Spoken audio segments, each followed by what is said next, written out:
Seigneur Dieu de gloire. Acha tukuabudu parce que uko Mungu mwema Seigneur. Acha tukueleve parce que la vérité notre Dieu capable. Acha tukueleve tena parce que uko Mungu. Parce que yulu yako hakuna Mungu mwingine kama wewe Seigneur de gloire. Sois béni Jéhovah Massia. Sois béni. Merci Seigneur.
Pouvons-nous célébrer le Seigneur?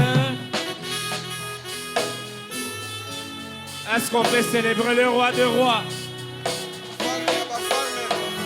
Est-ce qu'on peut célébrer le roi de rois? Est-ce qu'on peut célébrer le Seigneur des seigneurs? Tu peux te tenir debout. Tu peux honorer Dieu. Au moment où tu claques tes mains, tu accueilles le Saint-Esprit au milieu de nous. Est-ce que les mamans peuvent piquer l'égaliser pour la gloire de Dieu?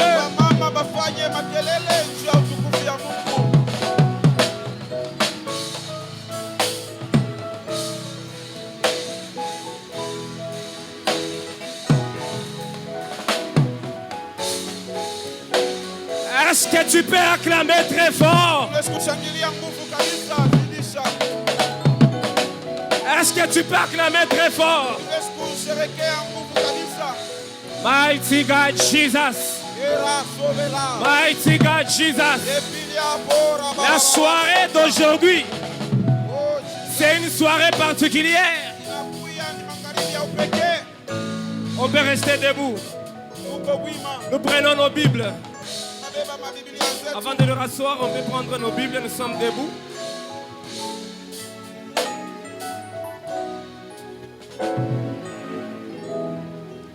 Honorons la parole du Seigneur. Allons dans les textes de base. Je vais m'arrêter dans les textes de base. On a passé du temps. Ésaïe chapitre 8, le verset 18. J'aime lire avec l'assemblée. Je suis convaincu. La lecture de la parole de Dieu a la capacité même d'apporter la délivrance dans la vie d'une personne. Quelqu'un ne m'a pas encore bien saisi. Un jour, Jésus prend les rouleaux d'Ésaïe et il tombe sur l'endroit où il est écrit « L'Esprit du Seigneur est sur moi, car il m'a oint ». Et après cette démonstration de la parole de Dieu, la Bible déclare cette parole s'accomplit au moment où Christ a fait la lecture.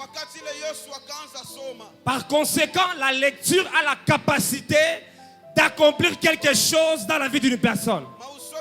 Non, ton amen est faible.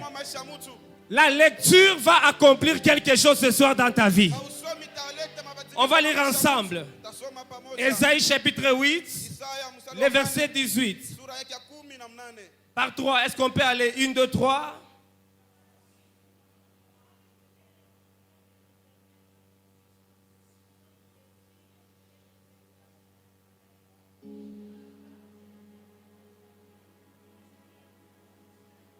Nous acclamons pour la parole de Dieu.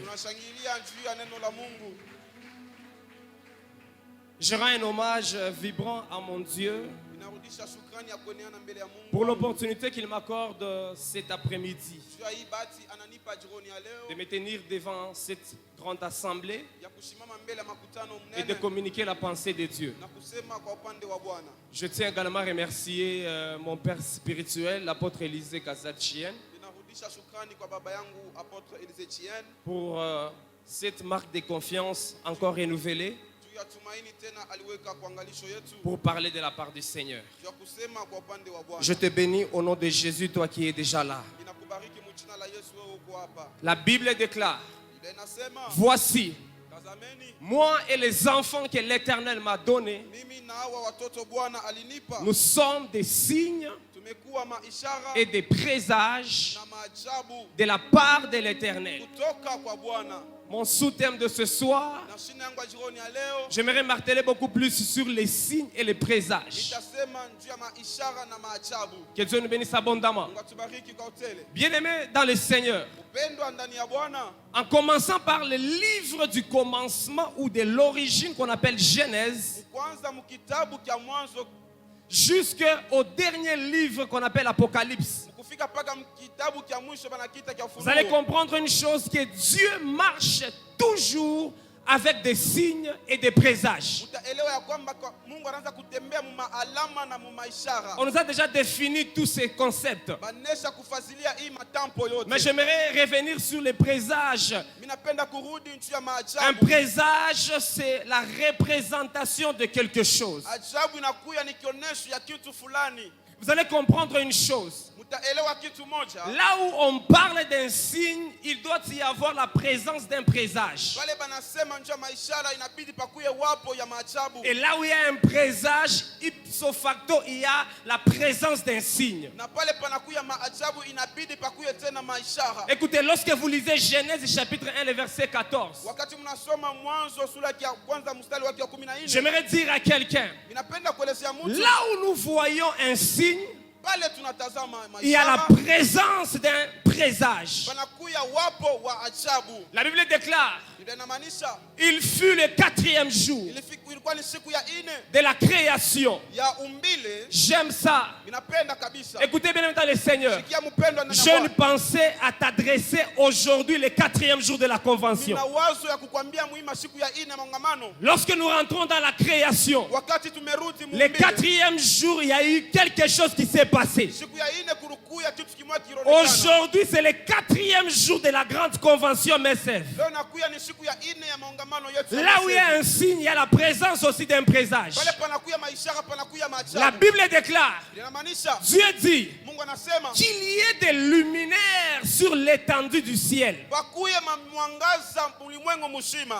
pour marquer les époques, les jours et les années.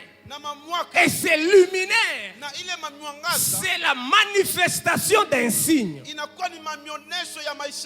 où il y a un signe, il y a la présence d'un présage. Dieu a créé les cieux et la terre. Mais il y a eu quelque chose qui manquait.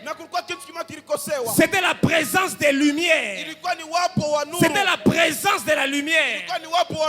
Et la lumière dans la création était les signes que Dieu a placés. Et quel est le présage? Le présage, c'était les années, les époques, ainsi que les jours. Vous allez comprendre une chose. C'est les signes qui impactent sur les présages. Ce n'est pas les présages qui impactent sur les signes. Écoutez, c'est les signes qui doivent impacter l'année, le jour, ainsi que les époques. Dans d'autres versions, sur les époques, on parle des fêtes. Pour dire que là où il y a la présence d'un signe, il y a la présence aussi d'un présage. La lumière, lorsque Dieu a créé les cieux et la terre, la lumière était la présence d'un signe. Le présage, c'était les années, les époques et les jours. Pour dire, les signes ont une influence positive sur le présage.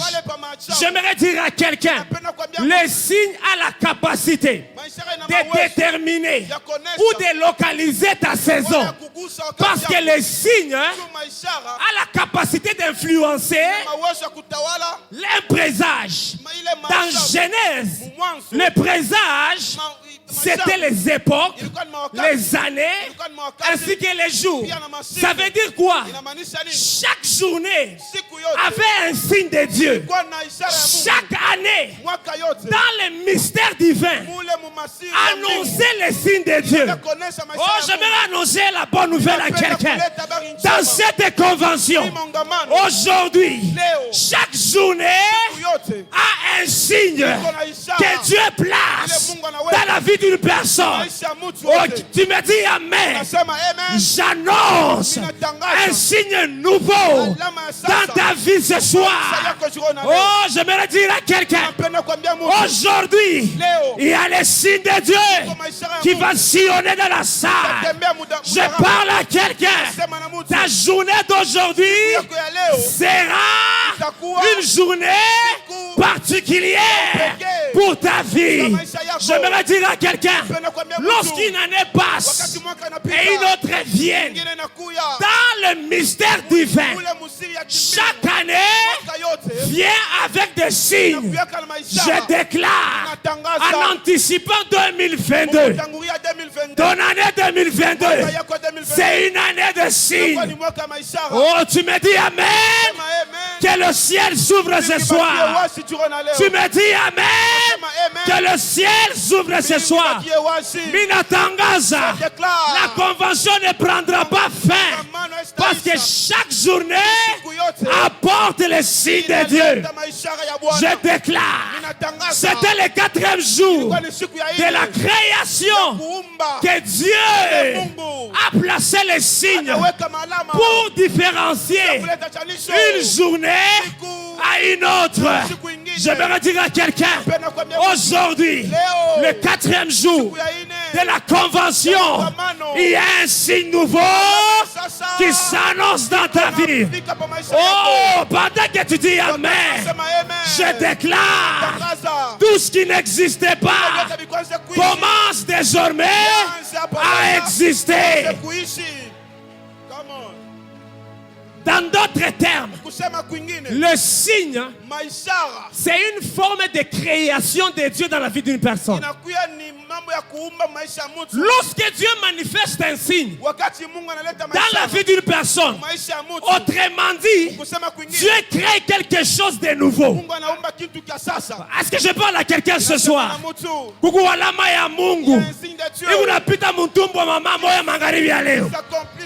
Oh, je dis à quelqu'un, là où il n'y avait pas d'histoire, maintenant, Dieu commence à créer quelque chose. Et c'est là, c'est un signe. Ah, quelqu'un peut dire un bon amen. Écoutez, chaque signe vient avec un message de Dieu. Ah, donne-moi un bon amen. Écoutez, lors de la création, le 4e jour, la Bible déclare qu'il y a des luminaires sur l'étendue du ciel. Pour quelle raison? Pour séparer. Chaque signe vient pour marquer la séparation dans quelque chose. J'aimerais dire à quelqu'un, tu étais entouré de mauvais amis, mais ce soir, il a quoi kutrie barafiki babaya na barafiki babie wala tatemba nabo unasema amen. Mungu akupandishe. Oh, monte encore avec ton amen. Regarde ton voisin. Dis-lui, Mangaribi Aléo, Mungu anaanza kuleta séparation. Tu me dis amen. Dans ton travail, toutes les personnes qui s'est infiltrées pour détruire ton travail, aujourd'hui c'est le 4e jour. Dieu commence à marquer la séparation. Monte avec ton amen. Il y a quelque chose. Ce soir, je sens le miracle de Dieu. Écoutez, chaque signe marche avec un présage. Lorsque vous êtes... Non, avant que j'arrive là-bas, écoutez la bonne nouvelle. Le signe vient et traduit par un message. Dans la création, le signe était là pour marquer la différence. C'est ainsi que Malachie chapitre 3, le verset 18, ainsi déclare la parole du Seigneur. Or, Malachie, c'est le dernier livre de l'Ancien Testament. Dans d'autres termes, Malachie est venu pour mettre fin à une saison. Est-ce que je parle à quelqu'un? Et la Bible déclare, voici la différence que Dieu va placer entre les justes et les méchants, entre ceux qui servent Dieu et ceux qui ne le servent pas. Ça veut dire quoi? Lorsque Dieu manifeste un signe, il vient arrêter une saison ancienne et annoncer la nouvelle saison. Je déclare ce soir, il y a une saison nouvelle qui commence dans ta vie. Au moment où tu dis amen, que la saison nouvelle, oh mighty God. Écoutez, j'aimerais annoncer à quelqu'un. Ce soir. Dieu est en train de mettre fin à Malachie et annoncer Matthieu. Écoutez, Dieu met fin à Malachie pour annoncer Matthieu. Oh, c'est que j'aime. Matthieu chapitre 1. L'histoire de Jésus commence. Ça commence par quoi? On présente Jésus comme Emmanuel, le Dieu parmi nous. Ça veut dire, lorsque les signes de Dieu se manifestent dans ta vie, dans d'autres termes, Dieu s'imprègne dans ta vie. Dieu s'infiltre dans ta vie. Dieu commence à occuper ta vie. Tout ce que tu feras, il y aura la puissance et la main de Dieu. Dis-moi un bon amen. Que la différence commence. Écoutez, là où il y a un signe, il y a un présage. Les signes a un impact positif sur le présage. Lorsque nous partons dans Genèse 17, le verset 11, écoutez, Dieu avec Abraham, il nous révèle une chose en nous disant, avec un peuple qu'il aimait beaucoup, Israël, Dieu se manifeste. Il montre un signe. Quel était le signe? Le signe, c'était la circoncision. Et quel a été le présage? Parce que les signes impactent sur le présage. Le présage, c'était quoi? Le présage, c'était l'alliance. Est-ce que je parle à quelqu'un? Écoutez la bonne nouvelle. À chaque fois que Dieu manifeste un signe, rassurez-vous que quelque part, l'alliance de Dieu est déjà établie. Oh, est-ce que quelqu'un me comprend ce soir? Si Dieu manifeste ce soir ces signes, quelque part, Dieu a déjà conclu une alliance avec l'ange de l'église. Donc chaque alliance marche avec des signes. Tirez attention lorsque vous êtes à côté d'un homme de Dieu, parce qu'il marche avec les signes et les présages. Je déclare ce soir le Dieu de l'apôtre Élisée, au travers son alliance, Dieu commence à manifester ses signes ce soir sur tous les problèmes qui n'avaient pas de solution. Je déclare et je réclame l'alliance de mon Père. Pendant que tu dis Amen, que Dieu visite ta vie ce soir. Est-ce que je parle à quelqu'un? Écoutez, lorsque Dieu a manifesté son signe à Abraham, qui est la circoncision, et cela a eu une influence sur le présage qui est l'alliance. Comme je le disais tantôt, chaque signe, et là où il y a un présage, ça traduit un message codé de Dieu. La circoncision devant Abraham, Dieu a institué ça pour manifester une appartenance totale à lui. Vous savez quoi? Lorsque Dieu manifeste ces signes au milieu de nous, c'est parce que nous lui appartenons. Oh, je dis à quelqu'un, tu n'es pas une propriété privée des démons. Tu es une propriété privée de Dieu. Tu lui appartiens. C'est pourquoi il est dans l'obligation de manifester ces signes. Je déclare ce soir, tu n'es plus la proie de l'ennemi. Tu es la propriété privée de Dieu. Oh, dis-moi un bon amen. Toute personne qui participe dans cette convention n'est pas condamnée à la mort, n'est pas condamnée à l'échec. Tu me dis amen. Que Dieu protège ta famille, tes biens, tes avoirs.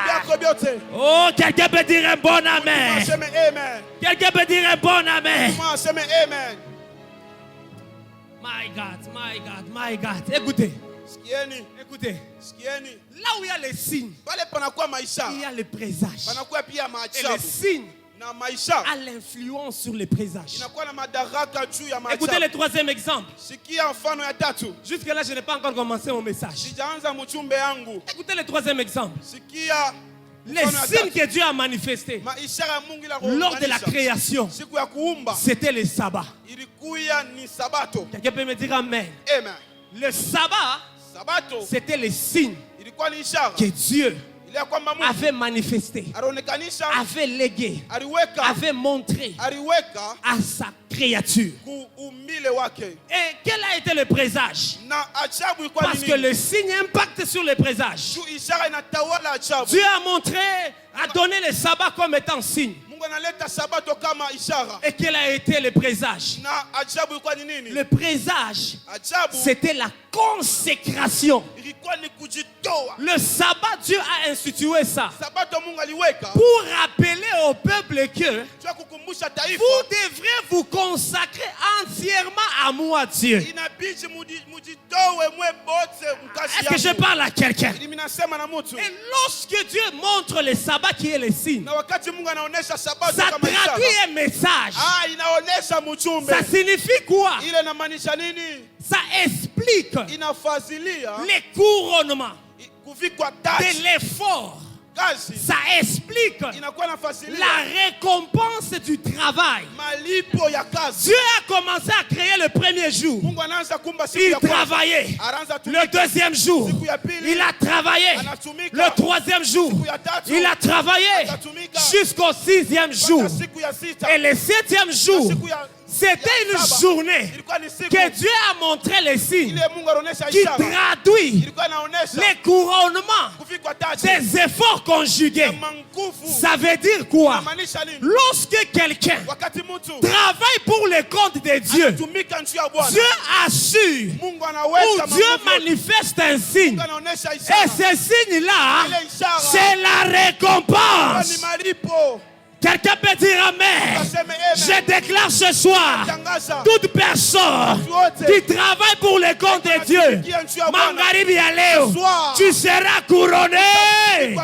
Pendant que tu dis amen, je prophétise que les couronnes s'installent sur les têtes de chaque personne en ces lieux. Eu égard au travail que tu as abattu pour Dieu, sachez que il y a une journée qu'on appelle Sabbat. Sabbat veut dire le signe de Dieu qui traduit le couronnement ou la couronne du travail investi. Makuta yako yoto shakutowaka. Laisse-moi te dire, wakati yako ya repo inenea. Ah, dis un bon amen. Wakati yako ya repo inenea. Je déclare que les courants de Dieu se manifestent ce soir au nom de Jésus.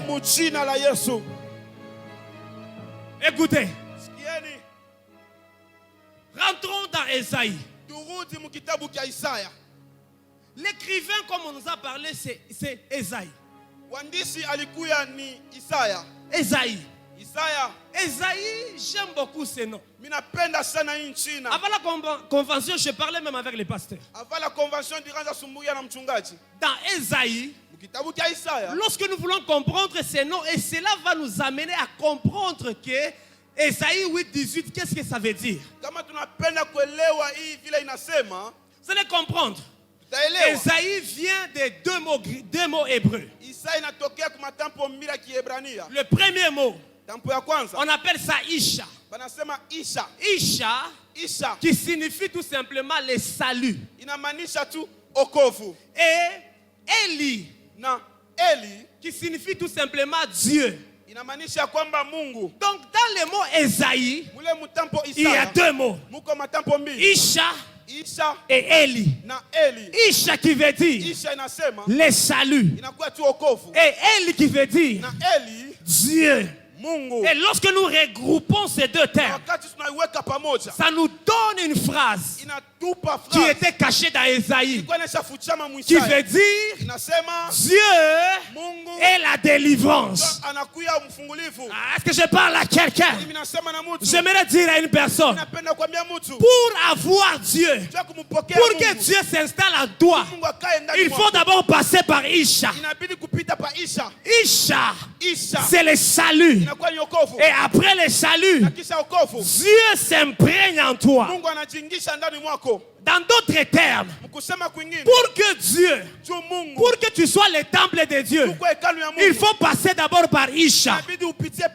Parce que Isha, dans d'autres termes, ça t'ouvre la porte pour bénéficier de tout ce que Dieu a déjà planifié pour toi.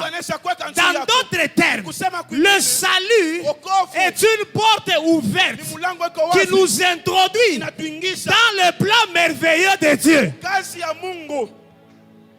Est-ce que je parle à quelqu'un? Est-ce que je parle à quelqu'un? Quelqu'un peut dire Amen. Lorsque vous lisez Jean 3:3, la Bible dit ceci: si un homme n'est né de nouveau, si un homme n'est né de nouveau, il ne peut jamais hériter le royaume de Dieu. Dans d'autres termes, ça veut dire quoi? Si un homme n'accepte pas de passer par le salut, Dieu ne peut jamais habiter en lui. Dans d'autres termes, pour être un signe, il faut accepter d'office de passer d'abord par la porte qui est Isha. Est-ce que je parle à quelqu'un? J'ai béni toutes les personnes qui ont déjà reçu Christ comme Seigneur et Sauveur. La porte est déjà ouverte de votre bénédiction. Tu dois passer d'abord par Isha. La Bible dit, si un homme n'est né de nouveau, il ne peut voir le royaume des cieux. Ça veut dire quoi? Le royaume des cieux, nous voulons comprendre ça. Lorsque vous êtes dans Luc chapitre 17, 20 à 21, un jour les pharisiens demandent, ainsi que les scribes, demandent à Jésus, quand viendrait le royaume des cieux? Jésus dit ceci: le royaume des cieux est déjà parmi vous. Dans d'autres termes, ça veut dire quoi? Le royaume des cieux, c'était la présence de Jésus-Christ. Le royaume des cieux, c'était la présence d'Élie. Oh, j'aimerais dire à quelqu'un, pour vivre les signes de Dieu, il faut d'abord passer par Isha, afin que tu obtiens Élie. J'aimerais dire à quelqu'un, s'il y a une personne ce soir qui n'a pas encore reçu Christ dans sa vie comme Seigneur et Sauveur, écoutez, il ne vivra jamais les signes de Dieu dans sa vie. Quelqu'un peut me dire un bon amen? Aujourd'hui, il y a une porte grandement ouverte. Oh, Dieu te présente Isha ce soir, afin que tu bénéficies de tout ce que Dieu a déjà parlé. J'aimerais dire à quelqu'un, le royaume des cieux est déjà parmi nous. Je répète, le royaume des cieux est là ce soir. Le royaume des cieux, c'est notre Élie, c'est Dieu créateur. Quelqu'un peut dire Amen. Quelqu'un peut dire encore Amen. Je prophétise sur ta vie que le royaume des cieux s'installe sur ta vie, s'installe sur ta famille. Tu me dis Amen 2 fois. Mungu afinike kizazi kenu. Est-ce que tu peux monter encore? Tu dis Amen 2 fois. Mungu anatosha kimvuri ka buloshi, kimvuri ka mauti, kimvuri ka maladie, kimvuri ka corona. Pendant que tu dis Amen, que le royaume des cieux s'installe sur ta vie. Écoutez une autre vérité. Pour que Esaïe arrive à dire, moi et les enfants que l'Éternel m'a donné, nous sommes des signes, il va falloir que Esaïe lui-même obtienne la délivrance. Est-ce que je parle à quelqu'un? Écoutez, dans chaque famille, il y a toujours eu un Esaïe. Il faut que Esaïe comprenne la situation de la famille, afin qu'il puisse déclarer que moi et mes enfants, nous sommes des signes. Pour délivrance et un mariage, il a kuchunga wa Esaïe. Je parle sur Esaïe. Mangaribi Aleo. Tu es un Isha et tu es un Eli. Quelqu'un peut dire un bon amen. Et vous allez comprendre une chose.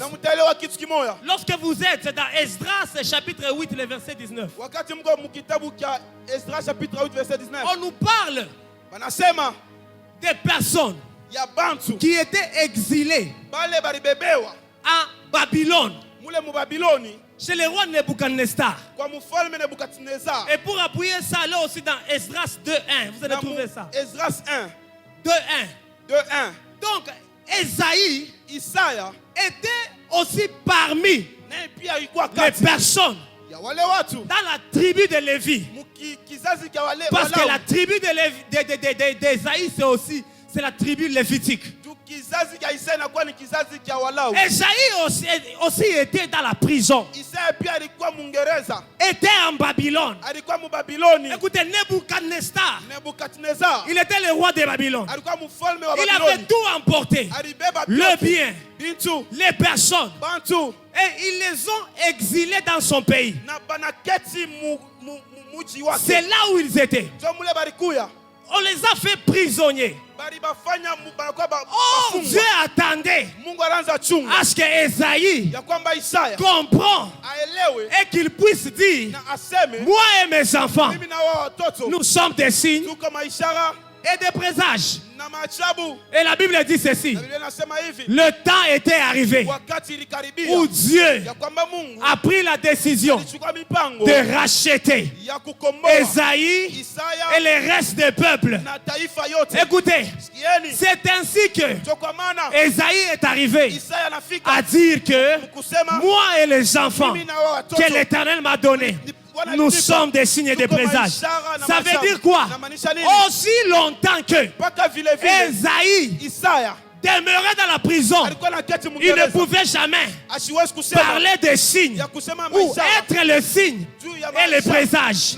J'annonce à quelqu'un, Mangaribi Aleo, il y a deux formes de délivrance. Il y a deux formes de salut. Il y a le salut pour aller au ciel. Il y a le salut aussi pour les domaines de ta vie.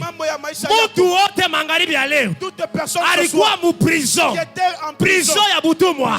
Prison ya stérilité. Je déclare au nom de Jésus que Dieu te libère. Pendant que tu dis Amen, que Dieu te libère au nom de Jésus.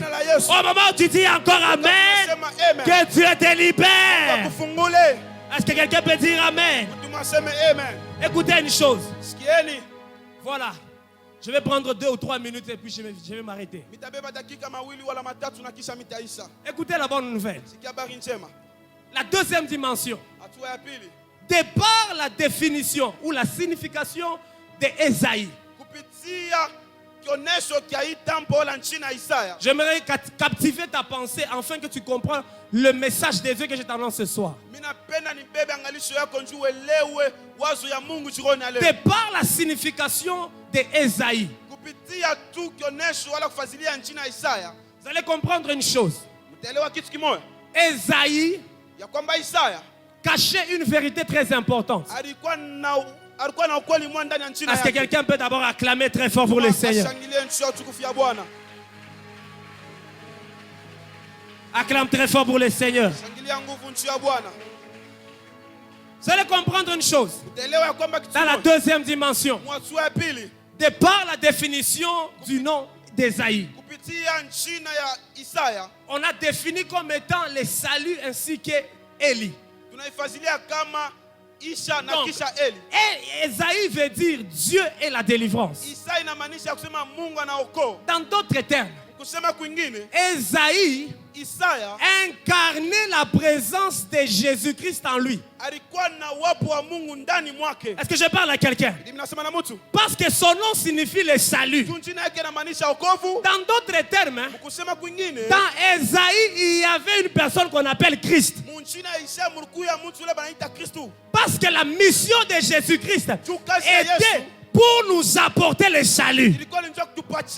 Or, la signification d'Esaïe veut dire le salut. Dans d'autres termes, Esaïe incarnait Jésus-Christ. Christ en lui. Vous allez comprendre une chose. Pour devenir un signe, ou pour être un signe, il faut incarner Jésus-Christ en toi. Je répète à quelqu'un. Pour être un signe, il faut incarner Jésus-Christ en toi. Lorsque tu incarnes Jésus-Christ en toi, c'est là où la Bible dit: ne savez-vous pas que vos corps sont les temples du Saint-Esprit? Ça veut dire quoi? Lorsque tu arrives à cette dimension-là, où Dieu dit ton corps est le temple du Saint-Esprit, ça veut dire tu incarnes en toi Christ. Jésus-Christ dit: moi et le Père, nous sommes un. Et le Père est à moi. Et moi aussi je suis en lui. Pour arriver à cette dimension, tu deviens un signe de Dieu. J'aimerais dire à quelqu'un, j'annonce la bonne nouvelle. Nous voulons passer une étape à une autre. Pour traverser l'Égypte, on doit manger d'abord l'agneau. Or l'agneau, c'était la présence de Jésus-Christ. Oh, pour être un signe, il faut manger l'agneau. Pour être un signe, il faut incarner Christ. Oh, je déclare ce soir, tu mangeras l'agneau. Tu mangeras Christ. Pour être un signe, il faut incarner, il faut manger l'agneau. Je parle à quelqu'un. Nous sommes au point de quitter une saison et une autre. Le moment arrive de mes sèvres où nous voulons nous envoler. Incarnons Jésus-Christ à nous. Et d'office, nous sommes des signes. Je déclare que l'agneau de Dieu s'installe en toi. Pendant que tu dis Amen, pendant que tu dis Amen, tu es le signe de Dieu. Oh mighty God, Jesus. Écoutez la bonne nouvelle. Papa, je termine. Lorsqu'on incarne Christ à nous, ou lorsqu'on incarne Messie à nous, nous sommes les signes. Or, lorsque nous sommes les signes et que Messie est à nous, les signes de Dieu dans Messie c'est traduit par l'onction de Dieu. Oh, toute personne qui marche avec les signes de Dieu marche avec l'onction de Dieu. Je déclare ce soir que l'onction de Dieu coule sur toi au nom de Jésus. Tu me dis Amen 2 fois. Que Dieu répand son onction. Tu me dis Amen 3 fois. Que l'onction de Dieu tu me dis Amen 2 fois. Que l'onction de Dieu équipe ton travail. Tu me dis Amen 2 fois. Que l'onction de Dieu saisit ton mari afin qu'il soit dans la présence de Dieu. Je déclare en tant que prophète que l'onction de Dieu est en train de couler ce soir. Oh mighty God, tu n'as pas besoin qu'on te prophétise. Parce qu'en toi, quelqu'un qui a l'onction, il a le prophétique. Je déclare ce soir, pendant que tu lèves ta main, il y a quelque chose qui vient de changer. Pendant que tu mets les choses nouvelles commencent ce soir. Je déclare sous l'onction de mon grand-père Que l'onction de Dieu vous saisisse au nom de Jésus. Sous l'onction de l'apôtre Élisée. Que l'onction de Dieu. Mighty God, Jesus. Je sens l'onction de Dieu. Je sens l'onction de Dieu. Je sens l'onction de Dieu. Les dieux capables. Les dieux capables. Les dieux capables. L'onction de Dieu. L'onction de Dieu. L'onction de Dieu. Mighty God, Jesus. Mighty God, Jesus. Mighty God, Jesus. L'onction de Dieu est en train d'impacter ta vie. Oh, my God, Jesus. My God, Jesus. My God, Jesus. My God, Jesus. My God, Jesus. My God, Jesus. My God, Jesus. My God, Jesus. My God, Jesus. My God, Jesus. My God, Jesus. Je peux laisser le micro.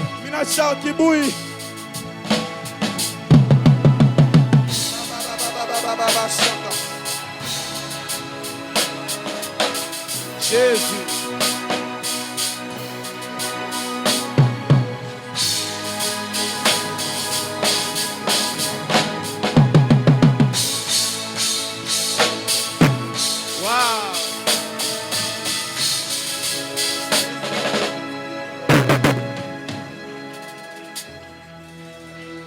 Liboso ya kiti na yo toyeko mibwaka papa na yo toyeko miboza papa nanya kotele makolo pipa yo telemi yawe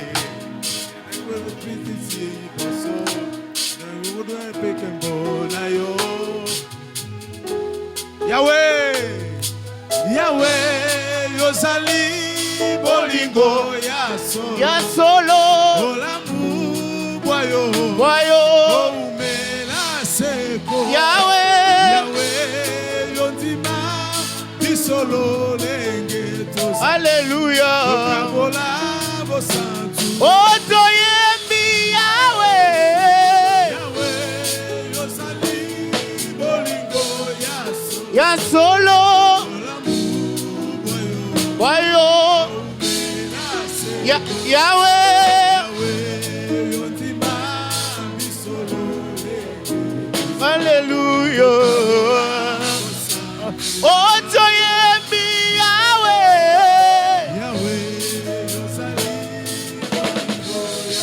Ya solo, boyo Yahweh,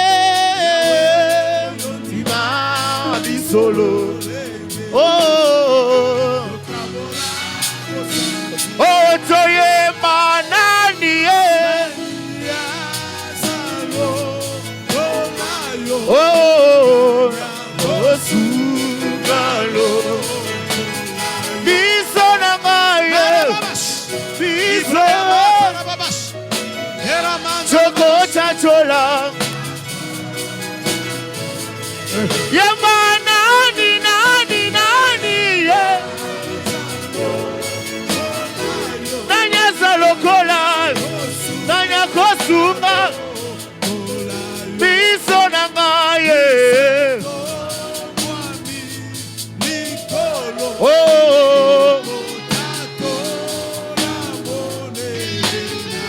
oh, komona yo, Zambe, oh, Zambe na bomo, oh, Yahweh, oh, Pesaka bomo, Pesaka bomo.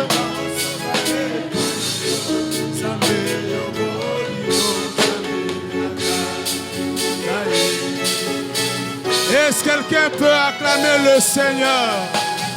Est-ce que quelqu'un peut acclamer acclamer le Seigneur. Dieu terrible. Dieu terrible.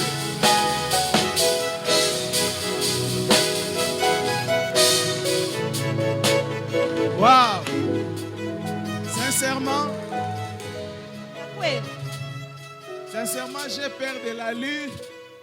Donc, je suis en train de me rappeler de tout ce que Dieu avait dit avant la convention. Je me rappelle, on est dans la prière. L'un de mes fils il dit, Dieu m'a dit, à partir de mardi, mercredi, jeudi, il y aura une terrible onction. Non, je suis en train de me rendre compte. Si Dieu a déjà dit que les gens veuillent, qu'ils ne le veuillent pas, lorsque Dieu a déjà parlé, il va faire ce qu'il a dit. Tellement Dieu il est têtu dans ce qu'il dit. Et personne ne peut changer. Personne ne peut arrêter. Quand Dieu dit, Dieu n'est pas un falsificateur. Dieu ne falsifie pas. Quand il dit, et il le fera. Il le fera. Seulement pourquoi j'ai arrêté, j'ai comme l'impression que si nous voulons nous laisser dans cette allure, on va perturber l'air et le deuxième orateur. Et on ne sait pas comment est-ce qu'on va finir. Je sens que...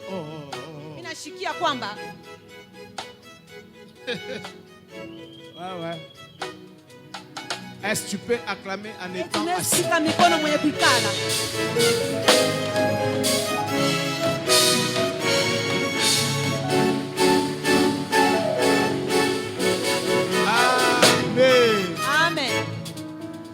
Que l'Éternel soit abondamment béni.